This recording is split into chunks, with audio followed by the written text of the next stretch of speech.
E aí, pessoal, bem-vindos a mais uma análise. Hoje a gente vai dissecar um negócio incrivelmente tenso, mas absolutamente vital. É um verdadeiro guia de alto risco focado em avaliação sistêmica e trauma severo. Não tem espaço para erro, sabe? É um cenário implacável onde a biologia simplesmente não perdoa e cada fração de segundo decide quem sobrevive.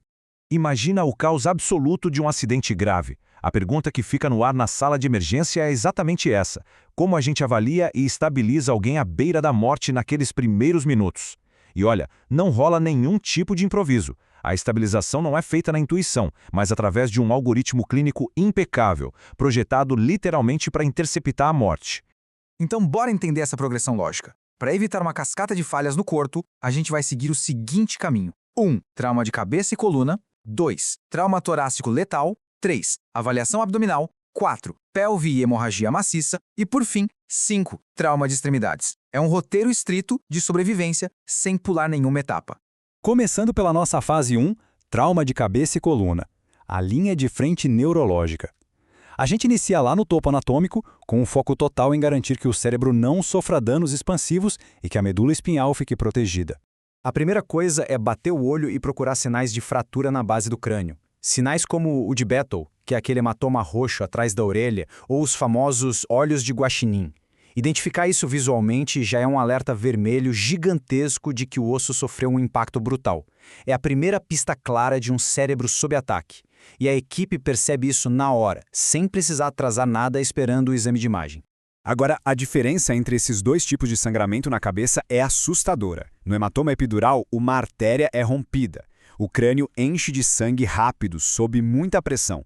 A pessoa parece super bem no que a gente chama de intervalo lúcido, mas de repente entra em colapso. Já o subdural é venoso, então ele vai se espalhando devagarinho, bem sorrateiro, o que acaba sendo super comum em idosos. E aqui tem um número que a gente não pode esquecer de jeito nenhum: 8. Na escala de coma de Glasgow, uma pontuação de 8 ou menos não é só um dado, é um alarme disparando. Isso significa que a pessoa simplesmente perdeu a capacidade de proteger as próprias vias aéreas. Ou seja, intubação orotraqueal obrigatória e imediata, sem discussão. Mas e se a pessoa ferida estiver de capacete? Tirar isso exige uma verdadeira coreografia médica, feita em dupla. A pessoa A estabiliza a coluna por baixo, a pessoa B abre as laterais e puxa o capacete para cima com muito cuidado. Aí a pessoa A volta a estabilizar por cima. É um processo puramente mecânico, sabe? Porque um movimento em falso aqui pode lesionar a medula de forma irreversível. Descendo um pouco mais, o choque neurogênico tem um detalhe fascinante: a bradicardia paradoxal. Pensa bem, quando o corpo perde sangue, o coração acelera desesperadamente para compensar, né? Mas aqui, se a medula foi cortada acima da vértebra T6, a fiação que avisa o coração para acelerar simplesmente desconecta. A pressão despenca, mas os batimentos caem junto. É uma falha elétrica, não de falta de volume de sangue. Bom, avançando para a fase 2, trauma torácico letal, o território do colapso respiratório. Aqui é onde um dano estrutural massivo pode asfixiar o corpo ou parar o coração em questão de meros minutos. Sinais de alerta aqui funcionam como uma sirene de emergência.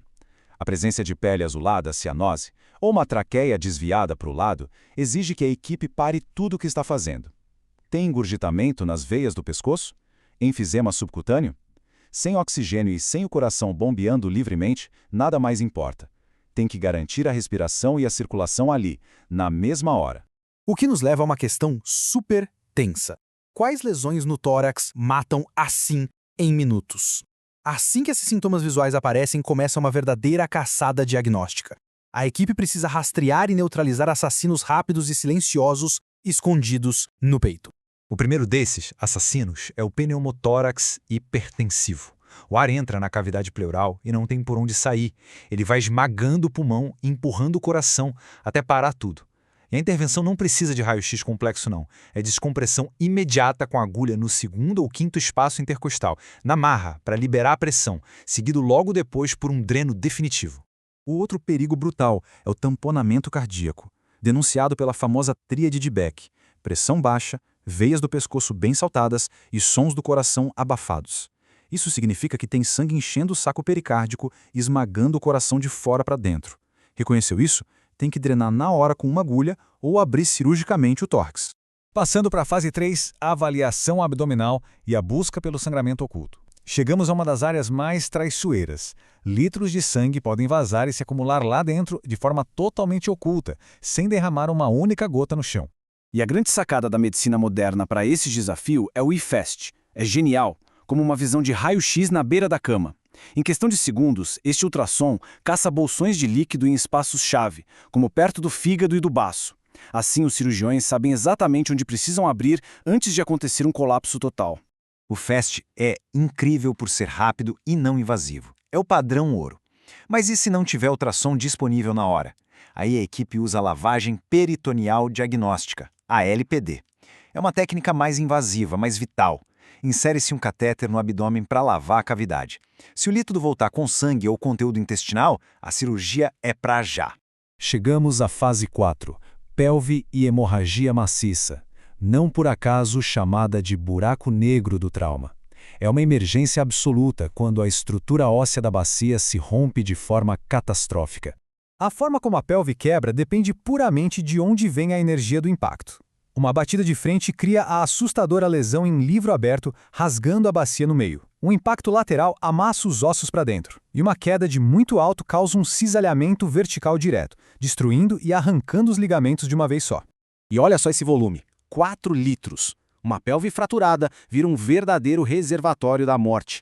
Ela permite que a pessoa perca até 4 litros de sangue internamente. É praticamente todo o sangue de um adulto, sendo drenado para dentro do espaço retroperitoneal, sem ninguém ver. Para tentar conter esse vazamento gigantesco, existe uma intervenção mecânica que é crucial: fechar o livro aberto. Amarrando um cinto pélvico, ou mesmo um lençol apertado, bem em cima dos trocânteres maiores do fêmur. Detalhe importante, nunca na cintura.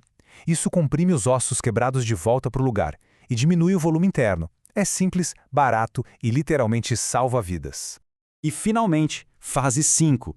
Trauma de extremidades, com foco em perda de sangue e contaminação. Para fechar nessa progressão inicial, não dá para ignorar os membros. Fraturas enormes e expostas carregam uma dupla ameaça: a perda brutal de sangue e o risco altíssimo de infecções sistêmicas. O mapeamento tático de uma fratura exposta segue a classificação de Gustilo-Anderson. A ideia aqui é que não basta só olhar para o osso, tem que avaliar o estrago no tecido em volta. Uma fratura de grau 3, por exemplo, com cortes grandes e muita contaminação, indica risco enorme de amputação. Isso dispara na mesma hora o uso de antibióticos fortíssimos e limpeza cirúrgica. E o perigo do sangramento invisível ataca de novo. Sabe quanto sangue um único osso do fêmur quebrado pode esconder dentro da perna? Até 2 litros. É mais um ralo invisível que pode pegar uma pessoa que parecia estabilizada e jogar direto num choque hipovolêmico letal. Então, com tudo isso mapeado, a grande questão é: no meio do caos absoluto, dá para ter disciplina e identificar todos esses assassinos invisíveis a tempo? É muito louco pensar no quão frágil a biologia humana é. Mas a genialidade e a frieza por trás desses protocolos são incríveis. Salvar uma vida nessa situação não é sorte. É impor ordem e combater o relógio da cabeça aos pés. E aí, fica a reflexão. Como a gente pode ser ainda mais rápido e preciso contra a morte?